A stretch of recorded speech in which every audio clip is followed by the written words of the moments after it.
الحمدللہ وکفا والصلاة والسلام علی سید الرسل وخاتم الانبیاء اما بعد۔ محترم سامعین، ہم اسود عنسی ملعون کے بارے میں تفصیل سے بیان کر رہے تھے۔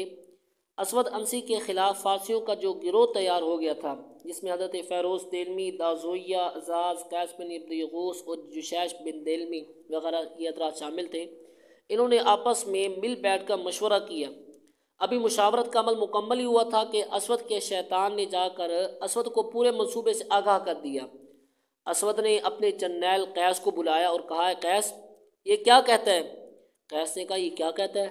اسود نے کہا کہ یہ کہتا ہے کہ تم نے قیس کی طرف توجہ کی، اس کا اکرام کیا، اسے اپنا ہمنوا بنایا۔ جب وہ مکمل طور پر تجھ پر حاوی ہوا اور عزت میں تیرے جیسا بن بیٹھا تو اس نے دشمن کی چال چلی اور دل میں چھپا کر تیری حکومت کا ارادہ کر لیا ہے، اور یہ کہتا ہے کہ اے اسود تیرا ناس ہو، جاؤ اور قیس کی گردن اڑاؤ ورنہ وہ تجھے پہلے قتل کر دے گا۔ قیس نے جب اسود عنسی کی یہ بات سنی تو کہا، تیری عزت و عظمت کی قسم، میرے دل و دماغ میں تو آپ اس سے کہیں زیادہ ہیں کہ میں آپ کے بارے میں ایسا خیال بھی کروں۔ اسود نے کہا کہ میرا تمہارے متعلق یہ گمان نہیں کہ تم بادشاہ کے سامنے جھوٹ بولو۔ قیس باہر آ گئے اور اپنے ساتھی فیروز اور دازویہ سے مشاورت کرنے لگے اور اندر کی گفتگو کا تذکرہ کیا۔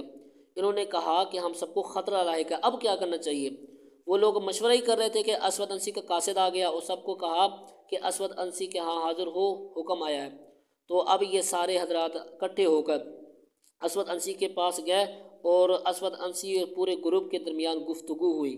یہ گفتگو کیا ہوئی، یہ انشاءاللہ اگلی قسط میں اللہ تعالی ہم سب کو ختم نبوت کی پاسبانی نصیب فرمائے۔ وآخر دعوانا ان الحمد